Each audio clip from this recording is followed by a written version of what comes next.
What's going on, YouTube? Welcome back to another edition of First to Die. I'm the host, Chris Jr. And today is going to be a little bit different, guys, because today we're not going to be doing any sort of gaming. What we're going to be doing is a first-time video of a review on a game I just completed on my epic playthrough playlist. Today, we're going to be talking about the differences between Alan Wake and Alan Wake 2 and my thoughts on it. So I got my notes here. Hope you guys enjoy my deep dive into the differences between the two games, things I liked, things I didn't like. If you haven't checked out the epic playthrough video of the entire game, go check it out. And without further ado, here we go. So guys, playing the game, I played Alan Wake on the 360 back when I had an Xbox One, and I sold it. And then eventually I decided, you know what, Alan Wake 2 is coming out here in October. Why don't I go ahead and invest in the remastered version, get that update in quality for imaging, and maybe there's some differences, you know? No differences between the 360 and remaster that were terribly too dramatic. Definite big up in the frame rate and quality of the image, but other than that, there really was no difference. So doing that, playing through that was a great experience, and I'm glad I did it right before I did Alan Wake 2, and because there's quite a few differences that were in Alan Wake 1 than in Alan Wake 2. I'm going to start out by saying, what the heck was up with the frickin' vehicles, man? I mean, we had a full ability to just be roaming around fucking Cauldron Lake, wherever in the game on Alan Wake 1, and hop in an abandoned car and drive it wherever we wanted. We can turn around, we can go smash into things, we can go down this hill, we can go in the woods, there were so many things you could do, and freedom to move around wherever, you know, was needed. If you wanted to go here, you could go there. If you wanted to go here, you could go there. And not so much in the Alan Wake 2 game. Big disappointing factor right there for me. You know, if they're going to emphasize it being open world, you know, hey, you're going to be able to move around, do that kind of thing. I didn't really feel that open world aspect as much in Alan Wake 2. It felt very linear. I mean, even too, you know, navigating through the woods, there were numerous times where I'd go, oh, I just want to jump off this ledge or jump off this rock to get back onto the trail, and I couldn't, and I had to walk around and go down the trail, versus Alan Wake had that ability and mechanic in the game where you could jump. So, big thing there. You know, another game mechanic that I noticed was the rechargeable light.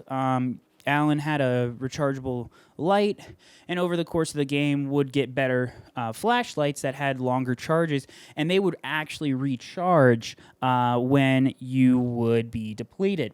After so long, they would recharge again, and you could use it. So there wasn't like ammo, right? Like flashlight cartridges or batteries. But in Alan Wake 2, there were. So it made it very difficult to have to also keep in mind how many of those I had, and keep that, you know, thing in mind in case, for instance, I ran out, and then it's like, oh, now I don't even have a light anymore, which made it really difficult and definitely different between the two games. So just some small things there. The mine place, that's a big one for me. The mine place was like a alternate place that you could go in and have your own thoughts as Saga. The plot board was that for Alan. That was not a thing whatsoever in the first game. So just be warned, having that issue in the mechanics of going, oh, well, let me just look at where I'm at on the map.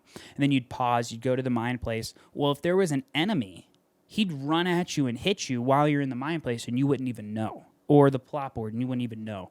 And so it made it very difficult to try to go back and forth between these two places or these two things. You know, your real experience as the character playing and what your real immediate threat was versus, you know, you putting together thoughts on the plot board or mind place in your case investigations. So it really took out a lot of time to have to go and look at where I was at, or what my goals were, or what the case is, or what was the next plot board element, or whatever. It really just took away from the actual experience of playing the game, and a lot more like thinking versus physically moving your character around and fighting things, which most people enjoy doing that. I myself look forward to the action. I enjoy that. I like having a fluidity and a storyline where we have climbs and downs and things like that. But to have this like drive where we've got all this emotion and all this energy, and then the story is moving along, and then we just hit a dead end, and all of the energy just goes to completely zero again, because once again here we are with going back on the plot board, trying to manage did I put this element here? Oh, well, I messed up. I didn't mean to do that. Okay, now go back. Okay, and having Alan have his flashlight and flipping the scenes and making them change right in front of your eyes. I thought that was cool, but it just made it even more confusing with these added puzzles. And that kind of ties us into the next bullet point I have here, which is going to be about the puzzles. Extreme amount of puzzles in this game. Nursery rhymes. You had your, like locks, for your stashes. You had to put together, clues, read things around the room to try to make a conclusion about how, certain codes were on computer terminals or locks, or where things were, or, the nursery rhymes with the dolls. And it to me really didn't make much sense, and it took a lot out of the experience. It was a good aspect to bring into the game as an additional thing to do, but I think having all of those things together just made it even more confusing and made it feel more of a chore than an optional task. And then obviously, the break rooms. There were no break rooms in Alan Wake 1, which honestly I thought, in my opinion, were stupid. I didn't really think that break rooms were really necessary in this game. I think they should have just removed it entirely and made the game more extremely scary that way. That's something that I enjoyed playing Alan Wake. It was like every couple of seconds I had to look and turn around and make sure that nobody was on my tail, because you didn't have a break room. You were always on the run to the next location in the story. So that was something really, really cool, and they took out. And so there was something that I really enjoyed, and they decided to add these break rooms and save points. And then the whole thing with the shoebox and your inventory, it's like, really there was no inventory management, quick slotting. There was no you could quick slot a gun or whatever, but I had to go in and the shoebox and physically drag over, these items into my inventory, which was a hassle, and it took more time. So, little hiccup there. They could probably work on coding and making a way where you could just quickly send things back and forth between your storage and your inventory. Collecting weapons was a huge thing that I noticed. That was a big difference between Alan Wake 1 and Alan Wake 2. You'd come across a weapon, and it'd be locked, right? And you'd have to go and use a code, or you'd have to kind of find the clues to figure out, what's so I can get this gun unlocked. And then you'd have it for the rest of the game. And you could put it in your inventory, or you could put it in your shoebox and store it. You could never drop it, and you could never get rid of it once you acquired it. You could skip it and never get it, but that would be your choice based on you wanting to do the puzzle. And so, big thing versus that, and then upgrades, and then versus Alan Wake having just these random guns you would come across. You'd be in this farm, and then all of a sudden you'd find this random rifle or this random shotgun, and you'd be running around with a pistol, and you go, oh, well, that's way better. Let me pick that up. Well, when you ran out of ammo, you'd find another weapon, you'd pick that up, and then you'd drop your shotgun, or you drop whatever gun you picked up before and ran out of ammo.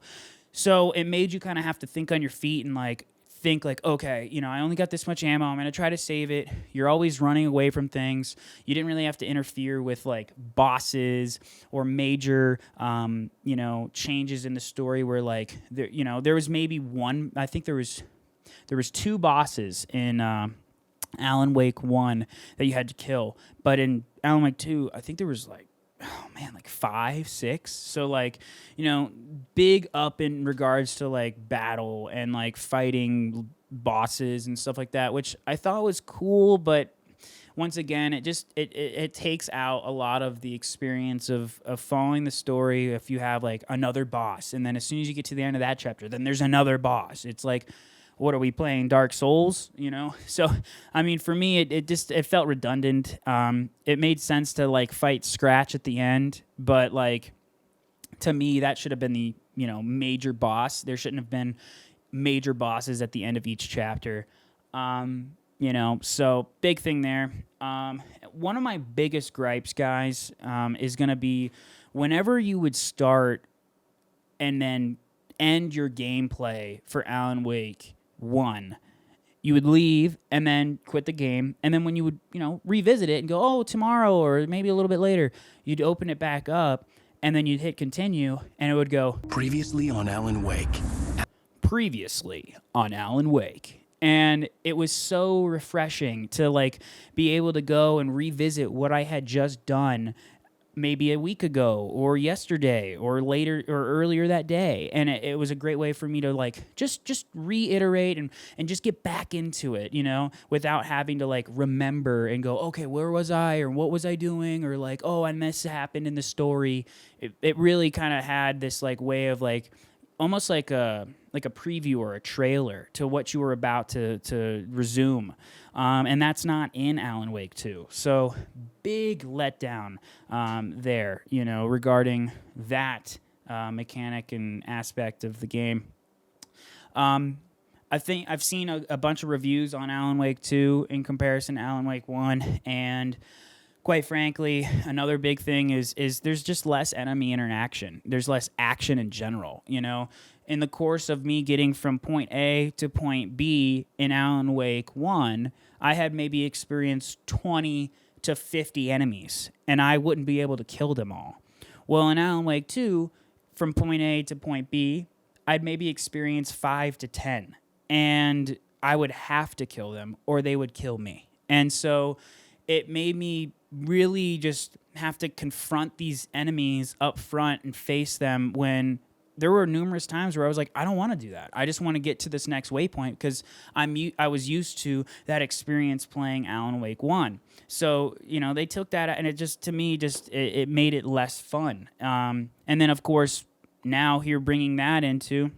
There's this idea of, the plot board and the mind place, and having to take these pictures and these elements that you would get at these echoes for Alan, or these pictures that you'd get for Saga, and you have to go into the mind place or go onto the plot board, and you'd have to physically move your thing over and click on it and find out where it would go regarding to where it was in the story. And to me, I already know the story. I already know what happened. And so for me, it really was redundant and just kind of a waste of time. And on numerous occasions, I think I've even said in my videos, like, man, I wish that I could just use a quick button to just put it all there for me, because I already knew where the story was trying to take me with the conclusions they wanted the characters to make through these pieces of evidence. And to me, it was a waste of time. And that to me was really annoying.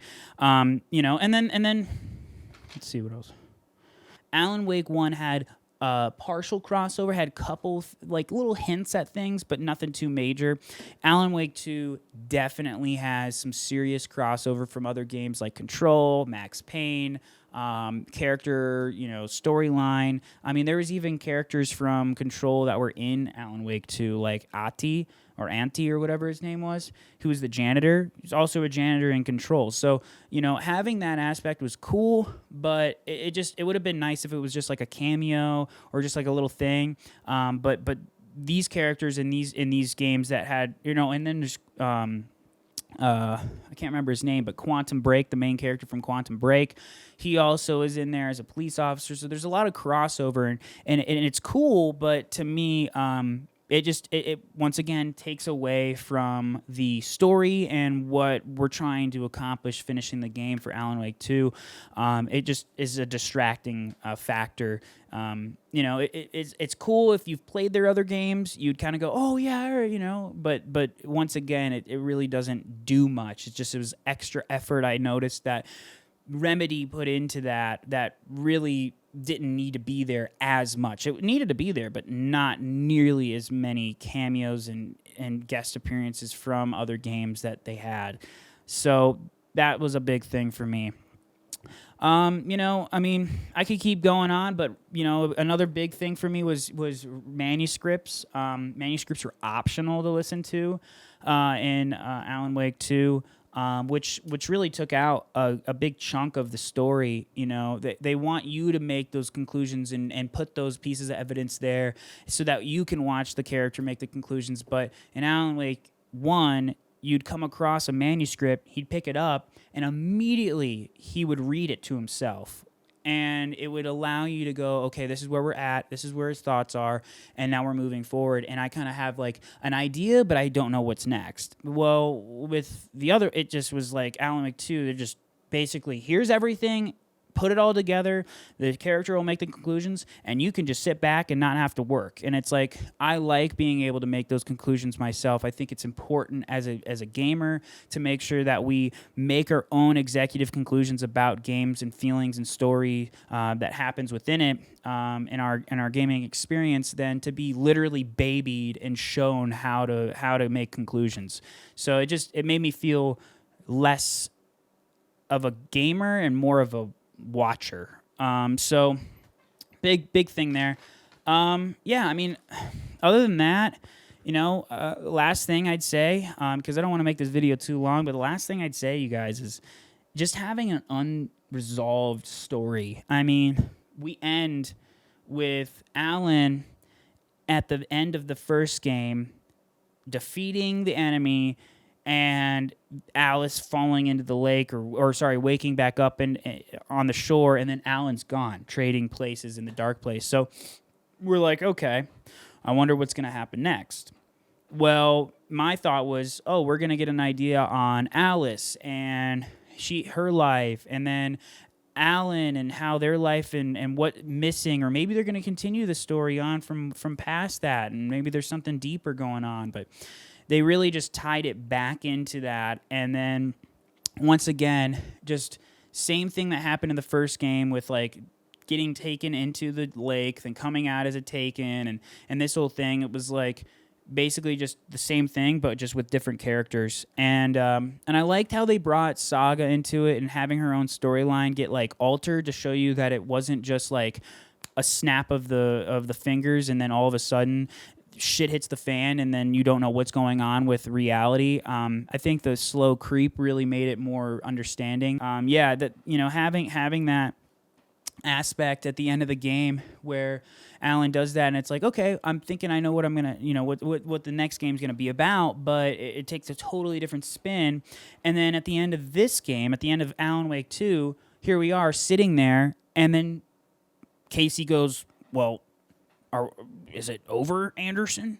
And then first thing she does is, my daughter, is this all real or is it all fake? And it's like, she doesn't even know. And so with that, here we are left with another cliffhanger. And so I would have assumed that we would have gotten at least some closure. But once again, we're still left with, is Alan dead? Did he get shot with the bullet of light and is completely dead now? Or is he still alive? The dark presence still there? We don't know.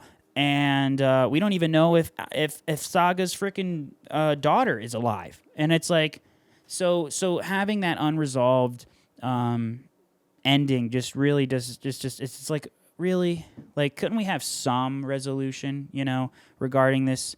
Unless the DLC that's coming out, which I will make videos for, explains that. I really don't see much of a conclusion I kind of have to like look things online and look up lore and stuff just to kind of get an idea on maybe what people think happened.